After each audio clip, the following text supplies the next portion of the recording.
Hola, esto es Radio Sefarad y estas son las noticias comentadas por Jorge. ¿Qué hay? ¿Qué tal, Alejandro? Vamos con los titulares de hoy. Macron y May acuerdan reforzar el control de contenidos yihadistas en Internet. La Media Luna Roja acusa a Hamás de provocar a Israel en la guerra de 2014 lanzando misiles desde hospitales. Detenido un activista en Gaza por publicar vídeos en los que acusa a Hamás de empujar a los jóvenes a una muerte absurda. Israel y Nueva Zelanda restablecen lazos diplomáticos tras las disculpas de Wellington por su voto en Naciones Unidas. Estos son los titulares. Volveremos con la agenda cultural tras estas noticias. Comenzamos hablando del presidente de Francia, Emmanuel Macron, y la primera ministra británica, Theresa May, que han acordado que ambos países reforzarán el control a los contenidos yihadistas que circulan en Internet para evitar nuevos reclutamientos. Así lo declararon antes del partido amistoso entre las selecciones de fútbol de Francia e Inglaterra en el estadio de Saint-Denis, donde se rendirá homenaje a las víctimas de los atentados yihadistas en Manchester, 22 muertos el pasado 22 de mayo, y Londres, 8 fallecidos el 3 de junio. Sobre la lucha contra el yihadismo, May señaló que se trata de una iniciativa común de ambos países que incluirá una supresión automática del contenido propagandístico. Para Macron, las empresas que gestionan las redes sociales y las páginas web no han hecho los esfuerzos suficientes para evitar la circulación de los mensajes de propaganda yihadista que han reclutado a muchos de los terroristas que han atentado en Europa. Bueno, Macron y May están juntos porque, como me imagino que tendrán varias cosas de las que charlar, porque son no solamente vecinos, sino que vecinos ahora separados, no solo por el Canal de la Mancha, sino porque uno está dentro de la Unión Europea y el otro ha decidido salir, y hay que poner en claro muchas cuestiones. Y hay un homenaje en el estadio de Saint-Denis a los muertos por los atentados yihadistas de Londres, pero recordemos, aunque en la noticia no lo menciona, que en el estadio Saint-Denis, a las puertas del estadio de Saint-Denis, también se cometió un atentado aquella noche de noviembre de 2015, creo que fue, cuando hubo una serie de atentados por las calles de París, en los bares y en las terrazas.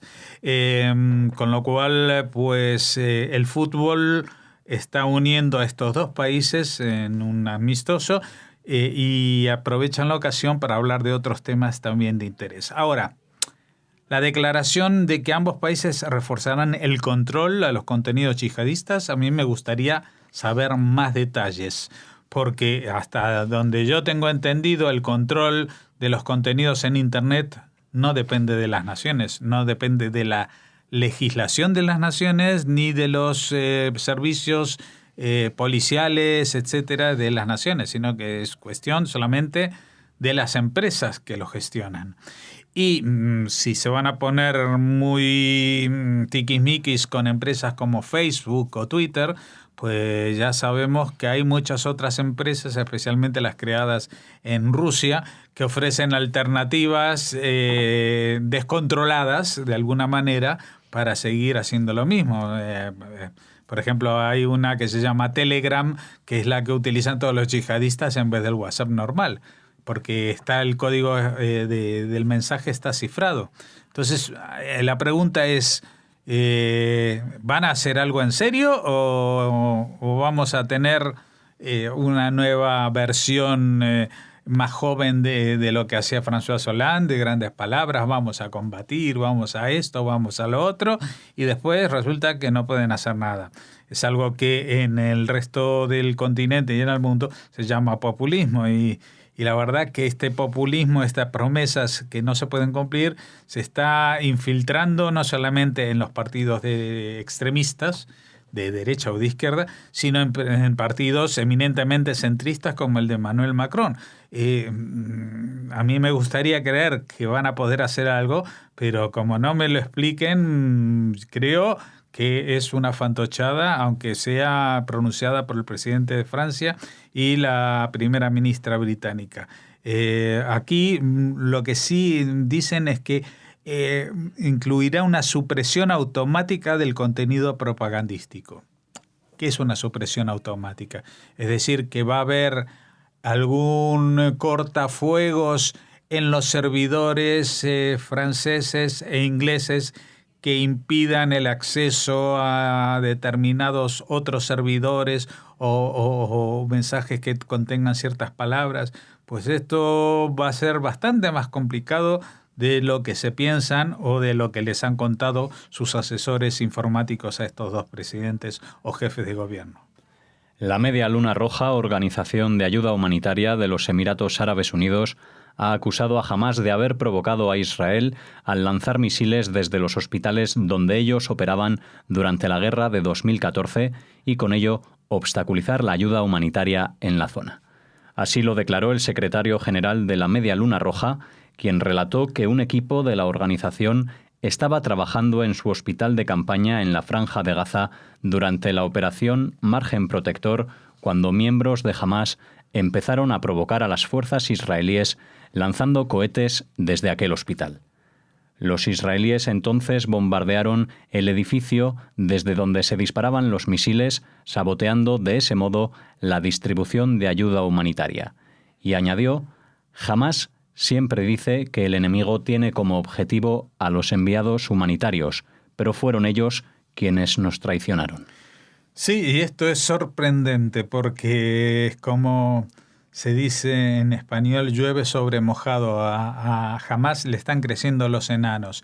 No solamente que les han recortado el suministro de electricidad a pedido de la autoridad palestina, no solamente que les están recortando el suministro de dinero para pagar y para comprar y para hacer sus trapicheos de contrabando que venía desde Qatar por presión de estados como Arabia Saudita y todos los que rompieron relaciones diplomáticas con Qatar, sino que ahora, aprovechando que el monstruo ha hincado la rodilla en tierra, pues están tirándosele a la yugular otros como la Media Luna Roja.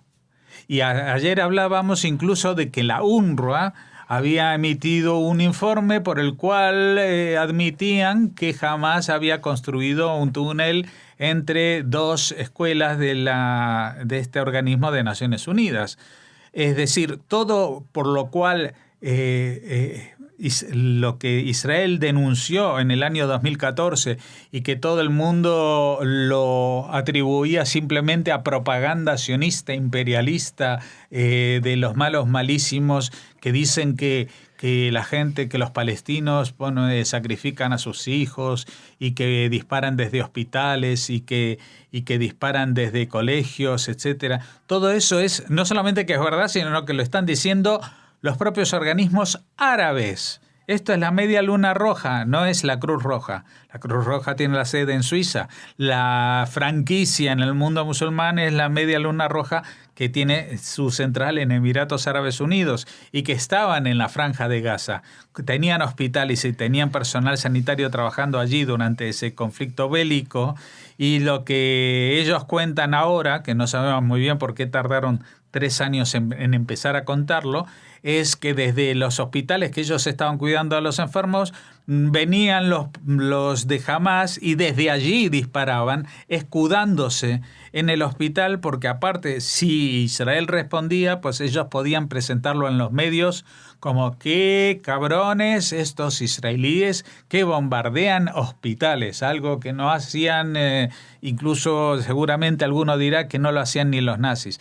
Entonces, todo esto era la gran mentira en la que todo el mundo decía que sí, que todo era culpa de Israel, y ahora la UNRWA dice no, pero la verdad es que tenían túneles y tienen túneles debajo de las escuelas. Y ahora viene la Media Luna Roja y dice no, y la verdad es que no solamente que disparaban desde los hospitales, sino que con ello lo que lograban era que nosotros no pudiéramos hacer la labor de ayudar a la gente, y entonces jamás podría decir Israel ataca siempre a las fuerzas humanitarias. Pero no es lo único que hoy le ha caído como varapalo a Hamás.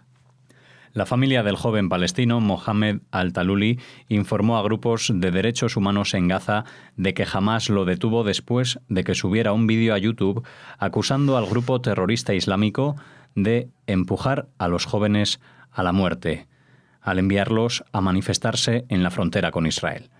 En ocasiones, y en particular los viernes, Hamás organiza manifestaciones de palestinos cerca de la frontera entre el enclave costero e Israel para desviar la atención sobre el deterioro de las condiciones de vida en la franja, bajo bloqueo israelí desde que la organización terrorista Hamás tomó el poder por la fuerza mediante un sangriento golpe de Estado en 2007.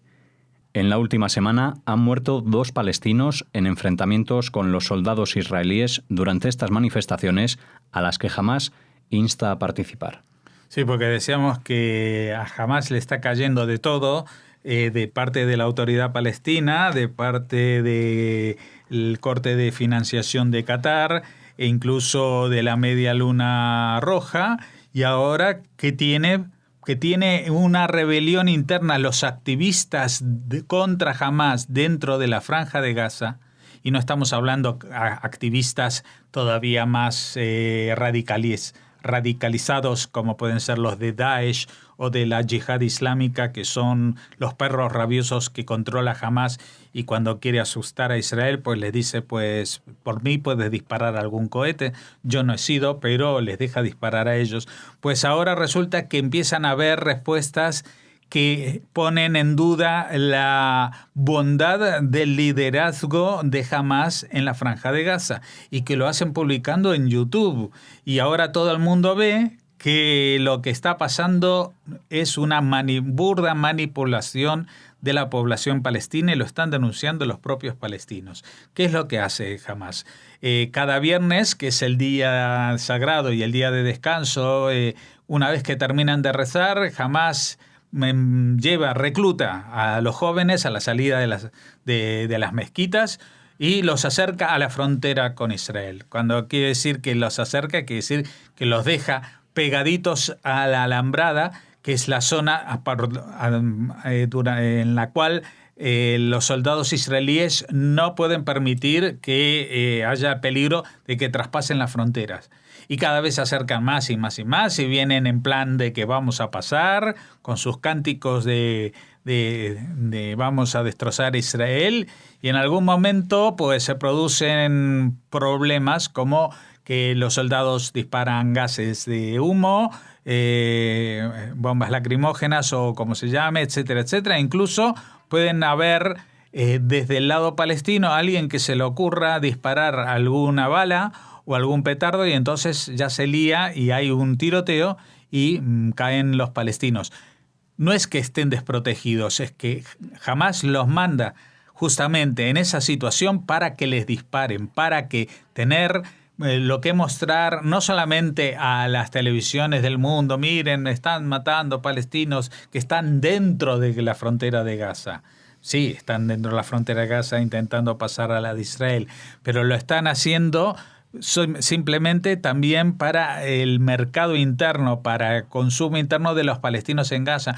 Nosotros que siempre queremos llegar a hablar de paz y de tranquilidad con nuestros vecinos, mira lo que pasa, que en cuanto simplemente nos manifestamos cerca de la frontera, nos matan. Es todo mentira, es todo fabricado, y todo lo que decimos ahora, igual dentro de 3 años lo van a decir los propios palestinos en cuanto alguien les permita hablar. Y alguien que permita hablar a los palestinos también dentro de Cisjordania podrá contar el clima de corrupción imposible de soportar que tienen, con un liderazgo que está podrido desde su propia esencia, porque la cuestión palestina que se viene dirimiendo y apareciendo en los titulares en los últimos 50 años en la prensa es una cuestión que empezó a ser un problema desde que las organizaciones terroristas financiadas por otros países suníes con intereses en la zona, como Egipto antes y después Arabia Saudita y después Irán, etcétera, etcétera, ellos crearon ese problema porque los palestinos podrían haber tenido ese estado en el año 48, podían haber tenido ese estado tranquilamente cuando en los territorios que conquistaron Jordania y Egipto y que ocuparon militarmente, si ellos querían tener un país independiente, ¿por qué no lo pidieron siquiera en esa época? No lo pidieron, solamente lo pidieron cuando alguien les dijo, hay que pedirlos y hay que matar para pedir esto. Algo que en cuanto nos lo den tampoco nos va a servir, porque lo que queremos nosotros es simple y llanamente algo que parece un mensaje desorbitado, pero que es el kit de la cuestión. No vamos a admitir nunca que un judío viva en la tierra donde gobernó el Islam hasta hace poco.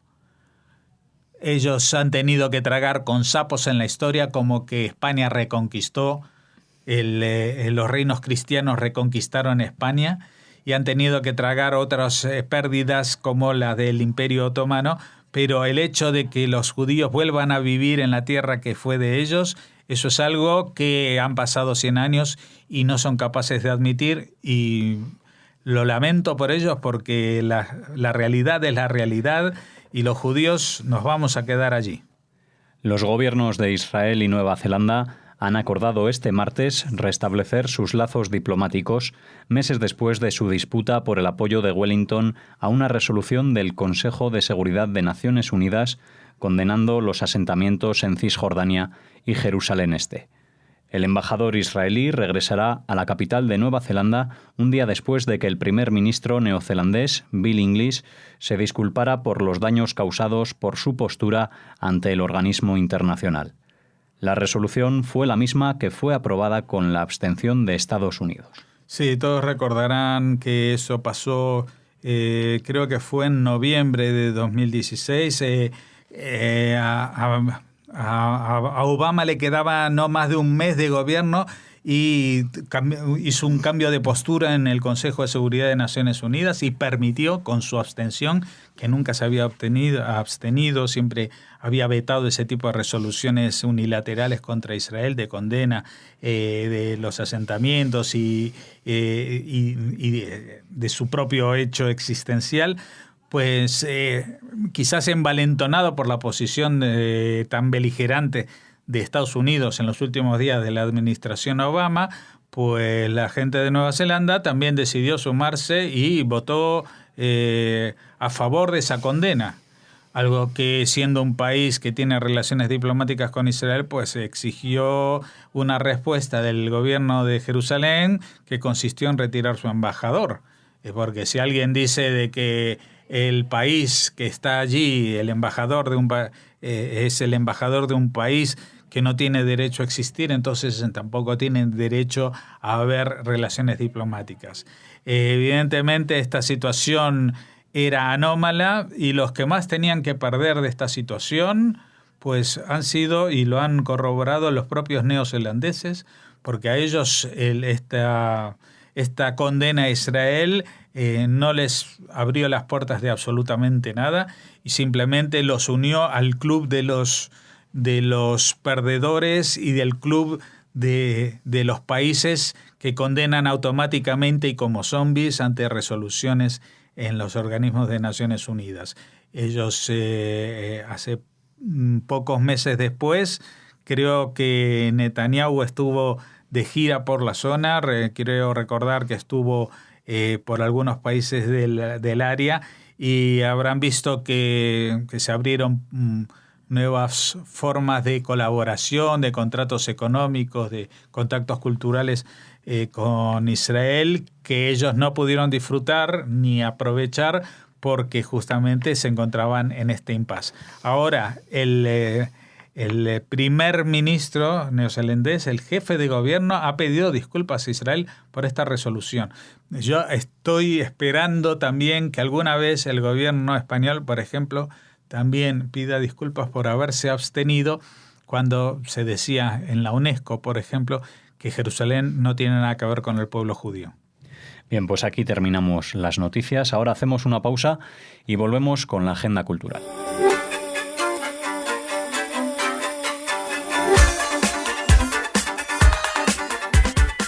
Ya estamos aquí con la agenda cultural y hoy vamos a hablar de libros, pero también de un curso y también de una exposición, así que cuando quieras. Así es, comenzamos con un curso que tendrá lugar entre el 18 y el 20 de julio. La Universidad del Mar lo organiza en Lorca. Es el cuarto curso internacional de arqueología medieval de Sefarad, cuyo objetivo es presentar la cultura y la arqueología de los judíos que vivieron en la península ibérica durante la Edad Media entre los siglos V al XV. Bueno, este curso se desarrollará en varias sesiones teóricas y distintos talleres prácticos que darán a los asistentes una visión global actualizada de los aspectos más relevantes de la realidad material de los judíos en la península ibérica y tendrá como escenario el Museo Arqueológico Municipal y el Castillo de Lorca. Las sesiones se centrarán en la caracterización de los espacios religiosos, las sinagogas y baños rituales, el análisis de los rituales funerarios y la clasificación e interpretación del mobiliario litúrgico y doméstico.